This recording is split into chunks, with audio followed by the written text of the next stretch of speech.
તો ભાઈ કેમ છો મારા દરેક આર્ટિસ્ટ? તો 2026નું જે આ જાન્યુઆરી મંથ ગયો એ આપણા માટે ખૂબ જ સારો એવો ગયો છે. એટલે ટૂંકમાં કહું તો કે ભાઈ આ ગયા મહિનામાં ઘણું બધું કાસ્ટિંગ વર્ક કર્યું અને ઘણા બધા લોકોને આપણે કામ પણ આપ્યું છે. તો હવે જે મેન પોઈન્ટની વાત છે એ પોઈન્ટની વાત કરું આજના વિડીયોમાં, તો કે ભાઈ જેટલા હવે સ્ટ્રગલ કરતા આર્ટિસ્ટો છે અને જેમને કોઈ પણ નોલેજ નથી, અને એ લોકો જ્યારે મને પ્રોફાઇલ મોકલે ને ત્યારે ઘણી બધી ભૂલો કરતા હોય છે. અને આ ભૂલ વિશે મેં ઘણી વખત આ પહેલાં પણ વિડીયો બનાવ્યો હતો. એ વિડીયોની અંદર આપણે વાત કરી હતી કે ભાઈ તમે લોકો જે ભૂલ કરો છે, પ્રોફાઇલ કોને કહેવાય, પ્રોફાઇલ કઈ રીતે સેન્ડ કરવી, અને આ બધી જે ડિટેલ્સ છે શૂટને રિલેટેબલ, તો આપણે ઘણી વખત પ્રોવાઈડ કરતા હોઈએ છીએ. અને જે રિક્વાયરમેન્ટો આવે છે, રિક્વાયરમેન્ટ સ્ટોરી કે રીલ ઉપર ઘણી વખત હું ચડાવતો જોઉં છું. તો જેટલા પણ આર્ટિસ્ટ છે જે નવા છે, જેમની પાસે નોલેજ નથી, એમના માટે ફરી એક વખત આ વિડીયો બનાવું છું. અને સ્પેશિયલી જે ફ્રેશર છે તે ધ્યાનથી જોજો, બિકોઝ જ્યારે હું રિક્વાયરમેન્ટ નાખું છું ત્યારે ઘણી બધી મને મેલ, ફિમેલ અને બાળકોની પ્રોફાઇલ શેર થતી હોય છે. બટ જે આ રિક્વાયરમેન્ટો છે એ રિક્વાયરમેન્ટો હજી ઘણા ખરા આર્ટિસ્ટને રીડ કરતા જ નથી આવડતી. જેમ કે મેં લાસ્ટ ટાઈમમાં જે મારી હમણાં હાલની જે રિક્વાયરમેન્ટ હતી, મેં એ રિક્વાયરમેન્ટમાં ગુજરાતી અપકમિંગ મૂવી છે, મૂવી માટે લીડ હિરોઈનની જરૂર હતી. તો ઘણા બધા મેલ આર્ટિસ્ટે હિરોઈન માટે પ્રોફાઇલ મોકલી દીધી. હવે જે આર્ટિસ્ટો છે એ ભૂલ એ કરે છે કે એક તો પ્રોફાઇલ જે છે પ્રોફાઇલ વાંચતા નથી. એમાં જે ટાઈપની મારે કહેવાય ને કે એજ, હાઇટ, જે જ્યાંથી એ લોકો મારે જે લોકેશન હોય છે, જે લોકેશનની જરૂરિયાત હોય છે, એ લોકેશનવાળા માણસો એ વસ્તુ કાંઈ જ વાંચતા નથી. ડાયરેક્ટ રિક્વાયરમેન્ટ નાખી, જેવી સ્ટોરી સ્ટેટસ જોયું, પ્રોફાઇલ સેન્ડ કરી દે છે. મારે એમને સમજાવવું પડે છે કે ભાઈ આની રિક્વાયરમેન્ટ નથી, જે મેલ છે મેલ માટેની છે, ફિમેલ માટેની છે.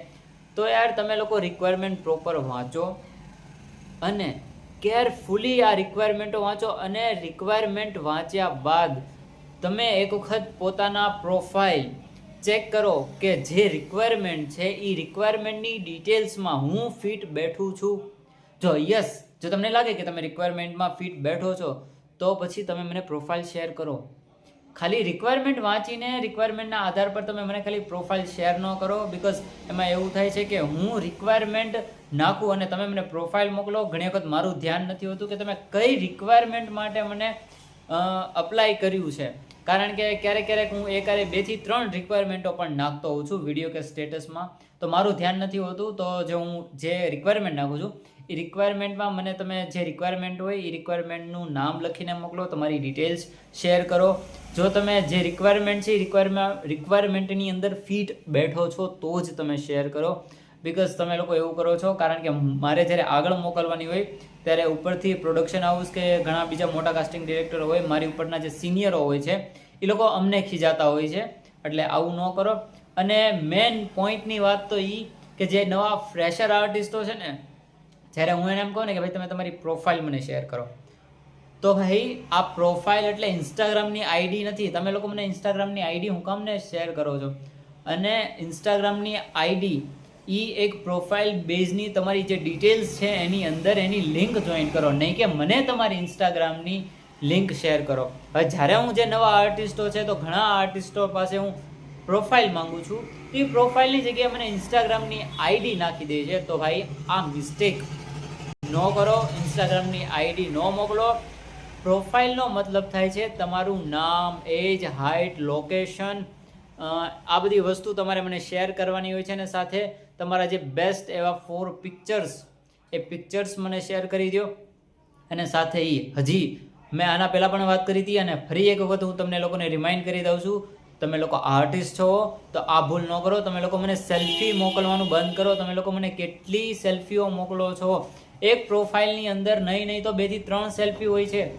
તમે જો મોટા કોઈ કાસ્ટિંગ ડિરેક્ટર હોય છે, કોઈ બોલિવૂડના છે કે પછી કોઈ ગુજરાતી ઇન્ડસ્ટ્રીઝમાં કોઈ મોટા કાસ્ટિંગ ડિરેક્ટરને તમે તમારી પ્રોફાઇલ શેર કરો છો, તો ભાઈ તમારી પ્રોફાઇલની અંદરની સેલ્ફી જોઈને તે તમને લોકોને બ્લોક કરી નાખશે.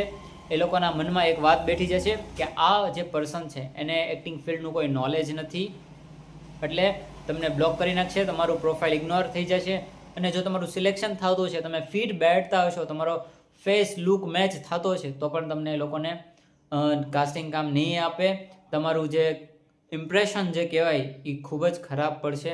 એટલે જો તમને લોકોને પ્રોફાઇલ કોઈ હું કે કદાચ કોઈ બીજા કોઈ કાસ્ટિંગવાળા તમારી પાસે માંગતા હોય તો પ્રોફાઇલનો મતલબ છે તમે તમારો જે નામ, એજ, હાઇટ, લોકેશન, આ બધી ડિટેલ્સ, 4 પિક્ચર્સ, તમારો ઇન્ટ્રોડક્શન વિડીયો છે, આવું બધું સેન્ડ કરવાનું હોય છે.